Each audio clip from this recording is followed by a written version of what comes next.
On November 11, 2000, nearly 65,000 fans came here to watch Lavelle Edwards' last home game. All of them waiting to send Coach Edwards off with a victory. 27 quarterbacks had started games for BYU under the watchful eye of Coach Edwards, but only one would start his last home game. That quarterback was Brandon Doman, and it was his first start. That's pressure. And this is Legends. He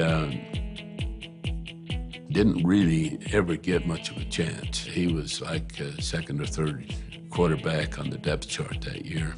My first start here at BYU happened to be the last game in the stadium in the year 2000. And here I was, the starting quarterback of BYU.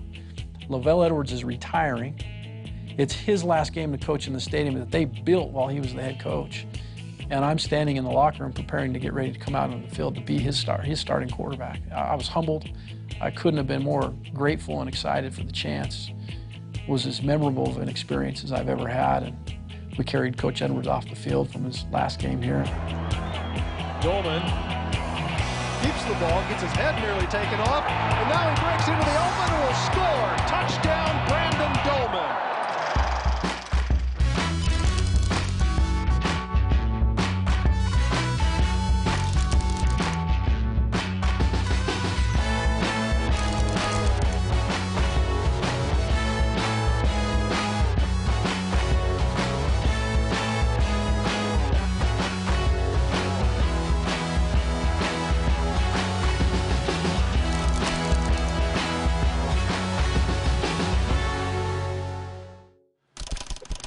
Brandon, how many days do you think you've actually spent here in Lavelle Edwards Stadium? Well, that's a great question. I would say that I've been in the stadium every Saturday since 1983, probably until now. So months, years of time. Think you'd be better. Okay.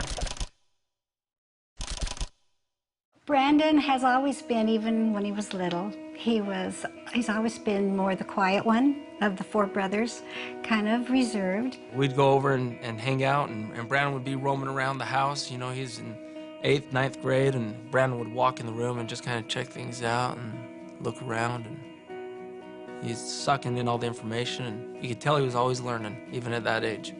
We are a really close family, and so that meant a lot. That meant a lot of fun, also a lot of competition. My dad built a triple bunk bed. What we would do is we would make that bed an end zone, and so it was rugby slash wrestling slash football slash kill each other to get to the bed. And we had a lot of fun in that room, competing and fighting. I would like to say that when he was in the early years as an athlete, he kind of felt like because his older brothers were successful, he was going to be great automatically. We'd go watch Brandon when he was little, when he was first starting out. And, you know, my brothers and I, we were all wide receiver, kind of, you know, aggressive, intensive kind of athletes. And Brandon, when we watched him play, he was a little different than that. He was more nonchalant and maybe not so aggressive. You know, we'd watch him and say, well, you know, maybe he's not really cut out for sports so much, you know, but maybe he could be a good dancer someday or something, you know. But when he turned 13, 14, something happened in him. I guess it was the testosterone or something surged through his body, and he made up his mind. He was going to outdo all of them. So it looked like you grew up in a pretty athletic family. Sports was happening all around you all the time. What do you think changed for you? Well, I was in the 8th grade and transitioning into the 9th grade, and there was an award called Athlete of the Year Award. I wanted to be the Athlete of the Year at Churchill Junior High School, and that meant you had to play every sport. And so I ran track, I played volleyball, I played basketball, and the last sport remaining was wrestling. And I decided that I was going to win that. At some point I needed to figure out how to wrestle, and when I realized that physically I could not only win, but that I could dominate it at some level. I think that struck a chord in me physically and athletically, really a mindset change for me, and I think I took off with the right mindset as an athlete from that moment on. So did you win Athlete of the Year? I did, yeah. You're going into high school. What did you want to accomplish at that point? Well, I had longed to play football at Skyline. And one thing that I knew is that there was a chance, a slight chance, that I could become the starting quarterback at Skyline as a sophomore. I knew that hadn't been done maybe ever, I don't know, but I knew there was a chance. So I was highly motivated to get into the mix with the other quarterbacks that were challenging that spot, and I was a highly motivated young man coming in at that time.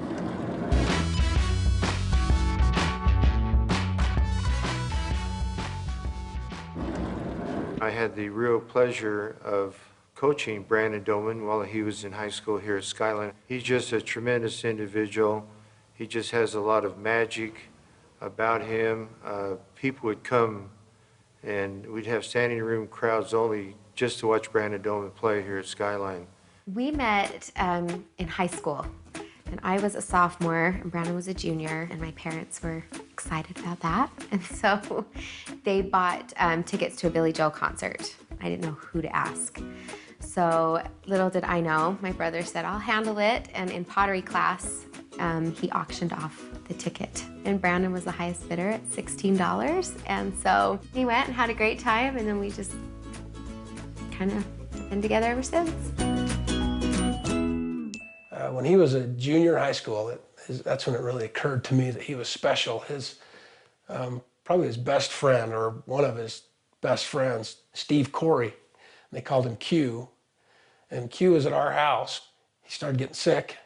When he got really sick, my dad took him down to his house. And it was a couple hours later after that, they took him to the hospital. He ended up having meningitis, spinal meningitis, and before the night was over, he ended up dying. I watched Brandon the day of the funeral, and in a very unusual way for someone that was that young, he was 16 or 17 years old, he was comforting his fellow teammates and friends. He became a leader that day, and I think he decided that it somehow settled on his shoulders to help console these people in the room, and he did that. He just kind of walked around and was buoying people up, and since that day I believed he was going to do some great things. Well, we have a saying in our family, and that is, if your mind can conceive it and you can believe it, then you will achieve it. And that has really stuck with Brandon. I mean, he's decided what he's wanted to do, and he has gone after it with everything he had. All right, so there's a lot of things that happened to you in high school, especially your junior year. You meet your future wife. Yeah, I met my future wife and lost my best friend all in about a 4-month period of time. And he was my best friend, and he was the center, and I was the quarterback. I love football. I love having teammates. I love the brotherhood that comes from that, the family feel that comes from that. And this was my brother, Q. As I watched all my friends and peers maybe struggle through that a little bit, I felt really buoyed up and strengthened, really strengthened. And so I felt like I could be a strength to others. And that impacted me as well as a person, and maybe as an influence on others.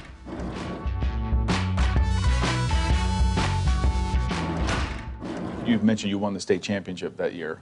What was that like for you? There's nothing better than high school football.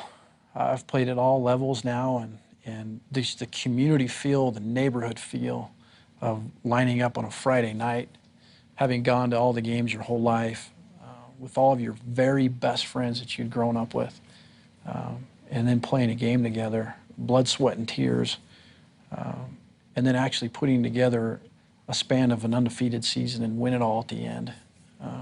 For me, was the highlight of a football career, was winning that state championship together with my very best friends. My goal was to play here in this stadium eventually, and there wasn't any deterring me at that point.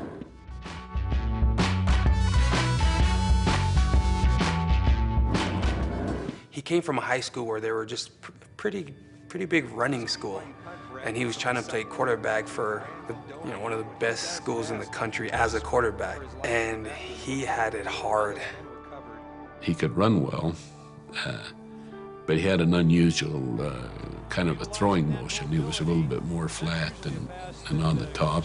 First, they wanted him to play defense, and because they had so many quarterbacks lined up, He didn't want to. He even thought at a time to move to Utah because his wife was finishing up her education at the University of Utah. The more I came down here, the less I felt wanted as a quarterback. And I remember getting in my car and just driving up to Salt Lake. I didn't tell anybody I was doing that. I just got in my car, drove to Salt Lake, and parked in front of the University of Utah's football office. I said, "Is Coach McBride here?" And she said, "You know, he's busy." And I said, "Well, can I at least visit with him for a minute? Can you tell him that Brandon Doman's here?" And she did, and sure enough, he said, "Bring him up." And I went up to his office and asked him if he had a scholarship for a quarterback. And he said that he would love to have me there as a quarterback, but that he wanted me to go home and think about it and come back when I was very serious, and that was the decision I wanted to make. And I did. I went home that night and realized that I didn't prepare myself my entire life to be a quarterback at the University of Utah. I prepared to be the quarterback here at BYU. And I remember going home making a decision at that point that no one was going to tell me no, and that I was going to live up to what I had aspired to do, and decided to stay at BYU. But finally, when everybody got hurt, he got to play and won the first 14 games of his college career. You make the decision to come here. You don't play quarterback for a while. You're pretty patient. It's hard, and so I just worked. I remember preparing and preparing and preparing and putting extra time, and I probably drove the coaches crazy, but I was going in there and asking for time, asking for film time. Will you watch this practice with me? Will you prepare me? So I started the second to last game of the 2000 season, and then I went on to play 16 games straight and then graduated from BYU. The last game of the year, of course, was one of the more unbelievable endings. We've had a history of great endings against Utah. That was my last year. We had got out to a good lead, and then we fell behind. And the Utah fans were throwing their hats in the air, and Ron McBride, the coach, was running up and down the field, waving his hat. Everybody was celebrating on the Utah side, and all of a sudden, on fourth down, Brandon threw a 39-yard pass. Here's 4th and 13. Last gasp time for the Cougars. Doman lets him go, and it is caught at midfield. Jonathan Pittman makes the catch, and the Cougars are still alive. There was now just a few seconds left in the game. So what we were going to do is just roll out and then get in good field position and kick a field goal. Plenty of time to throw. Great job by Doman. 3 tight ends. Well, he rolls out and rolls all the way into the end zone, carries it all the way in the end zone. So then we went on to win the ball game, and it was just really a tremendous finish.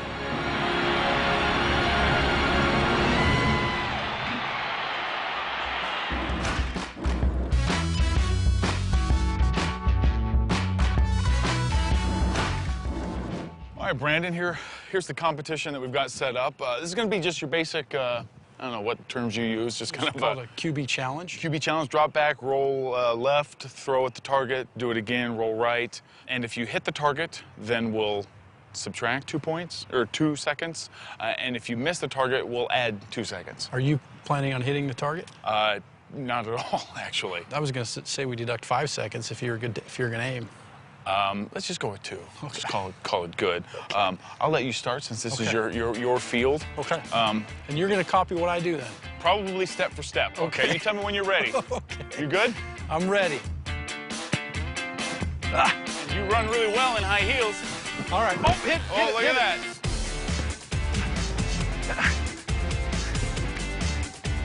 Uh-oh.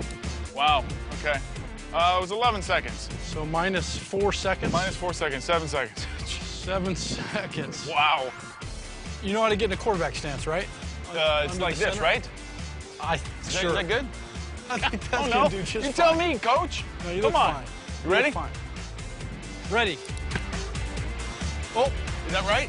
I did right? Careful. Oh, almost. Man. Don't fall down. You got to keep 2 hands on the right way? Shoot, I don't know. Dang it. Shoot.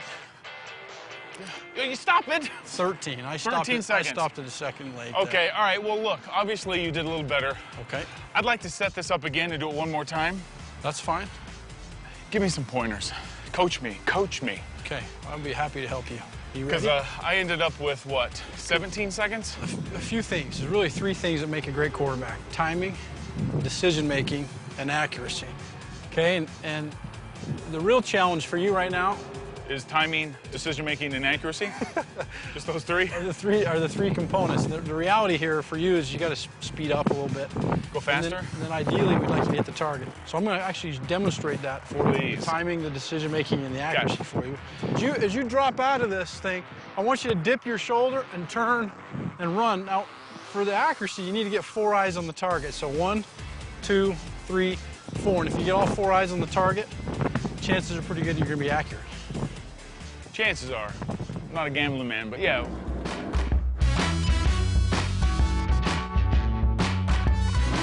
All right, so your college career was coming to an end, and you've got to prepare for something after that. What do you start looking forward to? Well, I came to the realization that I was going to have a chance to play in the NFL. And I thought, this is just bizarre to me that I'm now looking to an opportunity to potentially be in the NFL. And so I started preparing for the draft. I selected an agent and put the time and the energy into being a draft pick. I ended up being in the 5th round of the San Francisco 49ers. Where do you fit in the whole order there? Well, the 49ers had an all-pro quarterback. His name was Jeff Garcia. He was going into, I think he'd been an all-pro 2 years in a row. And they had some other all-pro players on their team. I remember walking into the locker room the very first time, and as they escorted me through the front lobby, there were 4 Super Bowl trophies. This was the San Francisco 49ers, Steve Young, Jerry Rice, Super Bowl champs, one of the greatest organizations of all time. And they escorted me past that for the first day that I was in there. It was so surreal to me that I still look back at it and just couldn't believe that it was happening. I was coming in fighting for a 3rd string spot. They had a solidified starter, they had a solidified backup, and I was coming as a guy just battling to get on the roster and be the 3rd string quarterback. Because they had selected me in the 5th round, they gave me a lot of opportunity to win that job. But over time, they eventually let one go. There was 5 of us. They let one go, and then towards the end of fall camp, they let another guy go, and I became the 3rd string quarterback. I was really working hard, but what I realized is I was working hard to be able to be a coach someday, which I didn't realize. But it was a great rookie season, and I went on to play 3 seasons.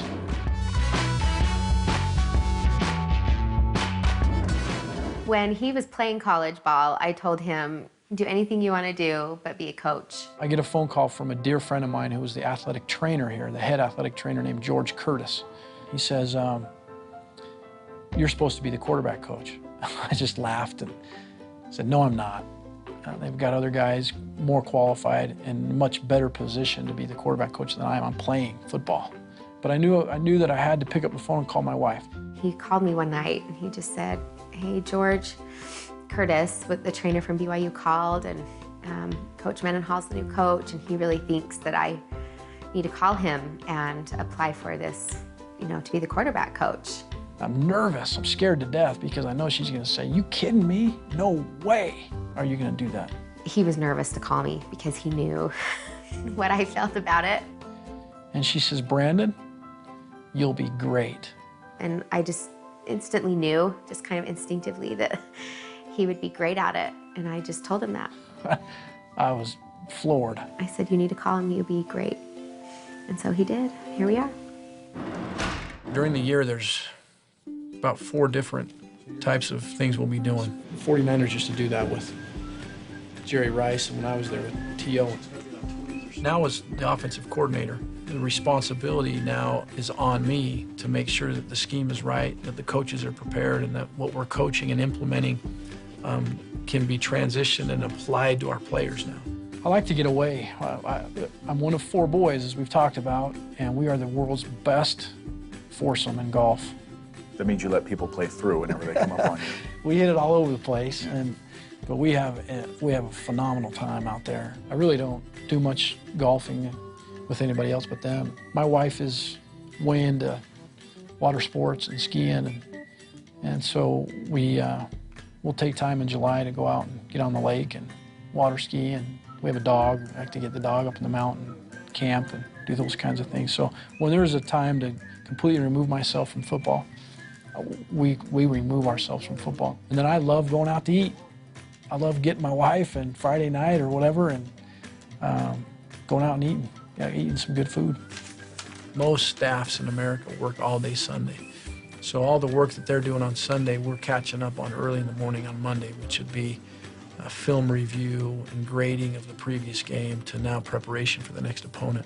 And then Tuesday is the real work day with the players, where you're now installing and inputting all the game plans and scheme for that week's game. And at the end of practice that night, 6, 7 o'clock at night, we go home. I think that's the beauty and the joy of working at BYU is we have families and we recognize that and we want to go home.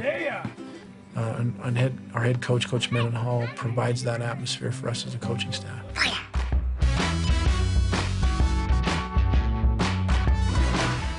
Did you feel like everything had led up to that moment there? I mean, you're coming back to coach. The things that I had experienced in those football moments in my life undoubtedly had prepared me for this moment, to be the quarterback coach. It's an interesting job because you're dealing with 18-year-olds and 25-year-olds, but they needed somebody to relate to, and I was probably the perfect guy for them to relate to at the time. Now, having been a starting quarterback, having had success, have won all the games, been drafted into the NFL, so all the aspirations that these kids have, hey, I want to be BYU's quarterback, I want to play in the NFL, and then also have experienced having been the last guy on the depth chart. And so the kids that come into the room now to coach, I don't know that there's anything that they're going to go through that I hadn't gone through. And so, man, it helps me relate to the different experiences that they're having and be able to communicate with them. Coaching has been far more fulfilling than playing. Playing provided the opportunity for me to be a coach. And that's the way I look at it. All the years of preparing, because I'm going to coach a heck of a lot longer than I played.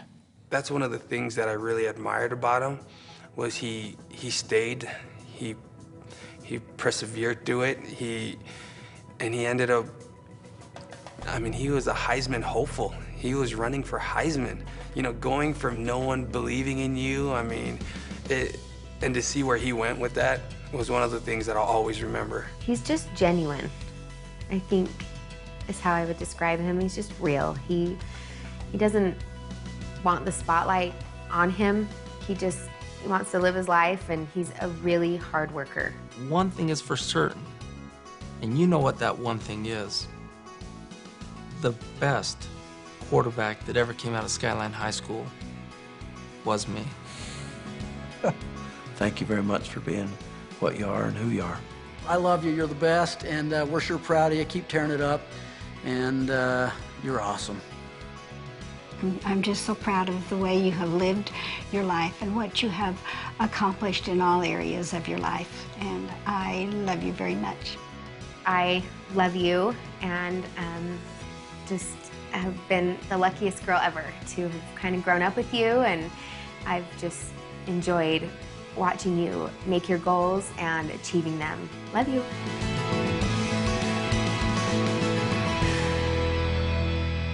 It's pretty awesome.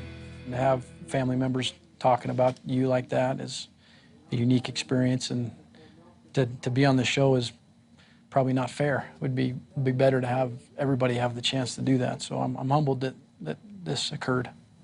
Well, Brandon, thank you so much for the time. I appreciate it. It's been a pleasure to get to know you, and you truly are a legend. Thank you. Thank you. Okay, here we go. You ready? On the snap. Okay. Nice dip, good Four decision eyes making, on the 4 target. eyes. Got Nice. Okay, you hit it. Good. That's all that matters, right? Yeah, 4 eyes on kinda. the target. Got it. Wow. 11 seconds again, so we're going to take 2 seconds off for each hit. 7 seconds. You're at 14 seconds. So when I snap it is when you start going. Yes. Okay. How's that? Four Does that eyes. work? Four Four eyes. eyes. Got Whoops. it. I accidentally hit it. Okay. Okay. Don't fall down. Don't fall down. Don't fall down. Hit the bag. Hip. Oh, stop it. Did you stop it? I did. Oh, okay. So let's do the math. Where are you? 9 seconds. 9 minus 4, that's 5, plus 17, that's 22. I'd say that was not bad on your part. Pretty bad on my part. Oh, not bad. His second time was decent, but I did better. Thanks for the tips. Let's just get out of here. Our hair is just getting blown all over the place.